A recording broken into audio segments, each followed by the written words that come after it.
talking about EDP445. But just like most people's New Year's resolutions about going to the gym, I'm going to have to break it. Every few months for the last couple of years, like clockwork, he will try and come back to the internet after his historic fall from grace after being caught in the now infamous cupcake sting operation that outed him as a predator.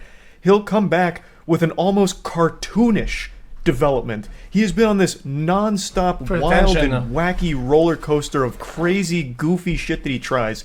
He's this gift that just keeps on giving with the amount of unbelievable shit he tries. Like an everlasting gobstopper of goofs. I've compared him to the box ghost from Danny Phantom, and I think that is just the most apt comparison. He's just this silly villain that keeps popping up every now and then just for people to laugh him off the face of the internet, but he'll always come back as a cameo in later episodes. And that's why we're talking about him again today, because it's that time of the year where EDP tries to make a claim that he's innocent. And this time, he's saying, actually, it was all acting. He was only pretending to be a pedophile. He was method acting as a child molester, as part of a movie production. I know that sounds unbelievable. That sounds like I just made that shit up in a game of Mad Libs, but I'm being serious. That is the angle he's trying. He posted an entire breakdown of his defense that this was all a setup, that it was supposed to just be improv acting, but they published it as a real thing and it cost him his whole career. Now, before diving into the fanfic that EDP tries to craft here like he's working on a fucking Tumblr blog, I do want to make it clear that even though the Cupcake Doomsday sting operation was the apocalypse that brought down the world of EDP, it's far from the only instance of him talking inappropriately and sexually with minors. This was just the only one where they actually caught him in video. You know, this was no longer just blurry photos of Sasquatch or rumors. They finally had him on video flirting with, and then even going to a physical location to meet someone he believed to be a child. This followed sexually charged conversations as well as inappropriate pictures, including a picture of his poopy in a toilet, an actual shit pic. I make sure to mention that anytime EDP's name comes up because god damn it, that shit is crazy. And following all that, he went to the physical location to meet someone he believed to be a kid, and said the reason he was there was actually because his belly was empty, his tummy was growling for a cupcake, which is why it became known as the Cupcake Incident. But this is just focusing on that video and not any of the other numerous claims and evidence about the way he talked to children. Out and out for his other behavior before the So let's take it from the top here in the timeline of events. He lays out all the lore, and it dates all the way back to 2019. So he's laying out the goddamn Silmarillion here, preceding the Lord of the Rings events that take place later on. So in 2019, he flew out to Philadelphia for the world premiere of Maybe Next Year, which he was featured in. I suppose this was his acting debut, and that's crucial knowledge here because fast forward to 2021, he received an email from Chet Goldstein, who was the person conducting the investigation on EDP at the time, and he's claiming that in 2021, Chet Goldstein reached out to him, letting him know how impressed he was with EDP's performance in that documentary, saying that he was impressed with his work from Maybe Next Year and wanted to give him a shot for a different part in a film that Chet Goldstein was working on at the time. So he drops a receipt here of an email I guess that checks out, that basically just echoes that, saying, hey, you know, your work was fucking amazing, can't believe you didn't win an Oscar, would love to have you as part of this next production if you're willing to try out for it, you know, get back to me. EDP responds, ecstatic to take this role. This was really going to blow up his acting career. He confirms an address with him, that it's a Rite Aid location they're meeting at. Chet Goldstein says that, you know, their cameraman will meet them at the Rite Aid parking lot, and it's going to be a random scene that they're going to act out for 30 to 40 minutes to see if he's fit for filming. He says the scene we may ask you to act out may seem a bit odd, and I may crack some jokes and be rude in certain parts of the shoot that may seem offensive to you, but keep in mind, we have a protocol of situations we may throw at you to see how you respond and act in helping us determine if you're fit for the part. If selected for the part for the film we're shooting in Bakersville in October, we'll reach out in 7 to 14 business days from our meeting. Please message me back to confirm this date. Well, I mean, the font. So this is his bombshell, you know, shocking revelation plot twist moment where you see Chet Goldstein actually was just wanting me to act, you know, improv to make sure I was, you know, up to snuff here with the role that I'd be required to play for his production. I was under the impression this was all part of the acting, which even upon hearing this. Chat, stop being weird, chat. You guys, stop sending the people that say NPC are like fucking Sneeko fans. People said NPC way before there was even a rivalry between like fucking Sneeko and Charlie. Like what? This excuse is one of the most unbelievable things I've ever heard. No, you remember that incident from 2 years ago. Keep in mind, he's just now posting this 2 years later. I'm guessing this idea came to him in a dream recently to try this garbage. But like, you know, why wait 2 years if this is all legitimate? But regardless, you know, all of that pedophile shit, no, that's just because I was a very good actor. I actually fooled all of you. It was acting, but I'm really upset because, you know, I was misled. I was instructed to improv. I had no idea this was going to be the result. But I know what you're thinking, Charles. He posted receipts. He posted emails right there. There's proof. There's evidence to support these outrageous claims. Sometimes reality can be stranger than fiction. And to that I say, I do not like those green eggs and ham. I do not like them, Sam I am. These are fucking poorly photoshopped emails that he posts.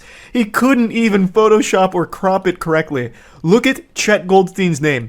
Oh no, it doesn't line up? You can still see some of like... Oh, at the top. Holy shit, dude. The black flakes at the top where Chet Goldstein was pasted on top of whatever this email originally was. And none of it's even centered in the first place. It doesn't even convincingly look like real emails. It is awful. It is terribly done. And to go even a step further, I can...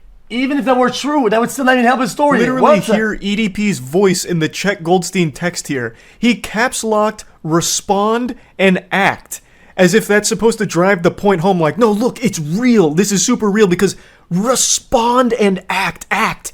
That's a key word. I'm gonna have to capitalize that one so that way people know that this is key. It's blatantly fake. These aren't real emails. But you know what? I'm always willing to play ball and suspend disbelief. Let's assume that this is real somehow. And the odds of this being even remotely real are beyond minuscule. Well, I mean, incalculably low odds, but let's assume they are. It still doesn't explain away all of his other repeated behavior with the way he talks to minors or anything like that. And it doesn't even explain away the video itself. There's nothing in there that even... like gets corroborated with these emails he releases. That's nothing true. Checks out, even still, with the video itself and the claims he's making. He did an interview. Get rid of emotes. The chat finds the next equivalent to troll next. I mean, there's nothing. Interview with like an AI, I guess. I don't really know, but he's doing this interview with like some kind of AI interviewer using some kind of like fucking voice modulator, and the way he explains it is even more silly. He had his business card attached to the email. Okay, and that was shortly after the movie, maybe next year or so. You put kind of 2 and 2 together and everything aligned to this actually being an opportunity for you. Correct, yes. Okay, so Chet emails you and tells you to meet him at the apartment complex? I'm sorry, maybe I'm not understanding. Well, again, you know, the original meetup spot was at the Rite Aid. In what fucking solar system would someone be so stupid as to get a random email from someone claiming to be a movie producer who just reached out to you with a cold call saying, hey, your fucking performance in this documentary was superb, spectacular stuff. Come meet me at a Rite Aid where I'm going to have you play a child predator. Would you think that that's a good opportunity? So let's assume he didn't know he was going to be acting as a pedophile.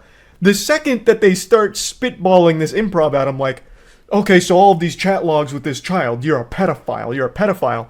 Why would he play along with it? What opportunity did you think this was? How would portraying a child molester... Why was he acting like he was acting during the logs too? Be like this golden goose for you. You are already a successful YouTuber with millions of subscribers, but this was your ticket to the big time? You know, this role you thought you were playing, like the role of method acting a fucking pedophile? What the fuck is this? That makes no sense. That is inexplicably ridiculous. You know what I mean? And then the camera guy, Javier, he actually walked me over to the apartment complex. So in the fucking email, It was just, boom, right here at the Rite Aid. And then camera guy is the one who walked me over to the apartment complex. This is the first time. Yeah, this is ironic, but why does anybody even entertain this guy? I don't get it. I don't get it. I mean, I'm looking because this is like a Charlie video and it's like pretty much like front page and trending, I guess. But why does anybody entertain anything he has to say? Like, there's enough proof against him for what happened and what he did. Why does anybody like give me a chance to like disprove or make fun of him? Like, I don't get it. Why didn't you give him a chance? Complex, you know what I mean? This does absolutely nothing to help proclaim his innocence here. If it was at the It's content, bro. When they're resurfacing some actual pedo behavior type shit. What the fuck are you on about? Content. There's a limit to content. Like what? Rite Aid or the apartment complex, that doesn't fucking change anything. The clips he's showing, the Rite Aid only comes in the frame when EDP is leaving after they're talking about calling the cops and everything. Bro, this already has 3 million views. This is like trending. This is like literally everyday type shit. That is when he is actually like making his grand getaway from this situation. He starts by going up to the apartment complex and then leaves going out by the Rite Aid. Do you have any indication on what you're walking into, what type of scene you're going to be acting out? He didn't tell me shit, basically. You know what I mean? He basically just said, hey, we got some chat logs here. We're going to improv this bitch. Go along with it. I'm just like, all right, cool. So interesting. And then again, you know what I mean? It's like, how the fuck was I supposed to know this was a goddamn, how the fuck was I supposed to know that this was a goddamn setup? Like, it's like, you have fucking business cards, you have the official wavelength bullshit, you know what I mean? Wait, this is cropped the same way as the other one up top, though. Am I crazy? Chat. This is cropped in the same way as this. No? Motherfuckers is emailing. It's the same type of mistake, yeah. It's like anybody in their right fucking mind would have thought that this was legit. I speak for every single living, breathing human being on this planet in saying that nobody in their right mind would have thought this is. Somebody just says he applied to be on Chris Hansen. Bro, nobody applied to be on Chris Hansen. It's not a thing. I don't think anybody applied to be on Chris Hansen. They did sting operations, and they did pretty much like a ride-along, pretty much, where they filmed the content out of that. Nobody applied on it. Are you fucking smoking crack? Legit. At all. I will suspend disbelief yet again here to just toy around with this idea. Why the fuck would you even improv this kind of scene? Did you want the role of a pedophile? Did you want that to be your acting legacy? The follow-up to your magnum opus performance in maybe next year? You wanted to be the child predator? What sense does that fucking make? This is the dumbest defense ever. And he doesn't even do anything to, like, somehow explain away everything he says and does in the video itself. None of this. It was a joke, got it.